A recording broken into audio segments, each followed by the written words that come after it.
Adam 20. Is this transmission of original sin right? Is the transmission of original sin right? It is true, when one considers the theology of the transmission of original sin, thus a sin committed by a man and a woman at the beginning of humanity and which is then transmitted, spreads, by generation, say the theologians. In fact it is not the generation that transmits it, it is the fact of being under the choice of Adam and Eve that makes God obey Adam and Eve and thus separates himself from him. Child who has just been conceived. He does not come to live by charity in his heart, he really lives there. God is present everywhere, but not in this relationship that should have been if Adam and Eve chose not to sin. So, is that right? Well, I would say that's how human nature was created. It means that we give life to our children and God really wants it, that we are responsible, true fathers, true mothers of our children. Some oppose it, but no. One cannot be father and mother, there is only one Father, it is God. Jesus says, "Call no father, there is only one Father, it is God." They forget to say, that God is the only Father at the origin of all fatherhoods, but the first thing He does when He creates Adam and Eve, He makes fathers. Multiply yourself. Give life to children. So, really God gives them the responsibility.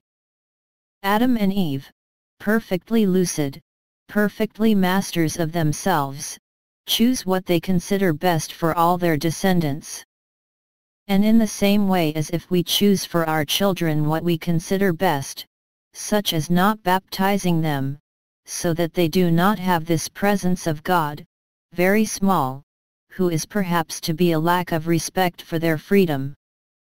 Well, God will respect us. That does not mean He will not come back to our child when he becomes an adult. Likewise, the choice of Adam and Eve is voidable. When Christ came to earth, He allowed parents, by asking for baptism for their children, to choose something other than Adam and Eve, and so as soon as a child is conceived, Dad and Mom pray for He and the Holy Spirit come to live in his heart. Now, is that right?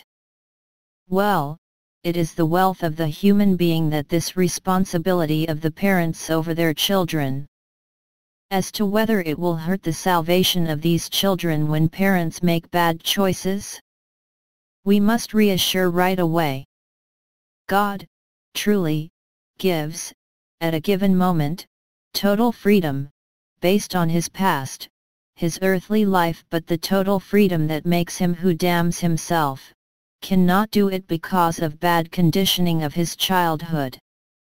It is necessary that, having received the possibility to be forgiven, having been welcomed, having experienced his misery far from God, in spite of everything, in the face of all this, in the face of all his past, sometimes his bad childhood, he chooses freely, by himself, and that he chooses every moment in hell, to be no longer bound to that God he despises, God of humility and love.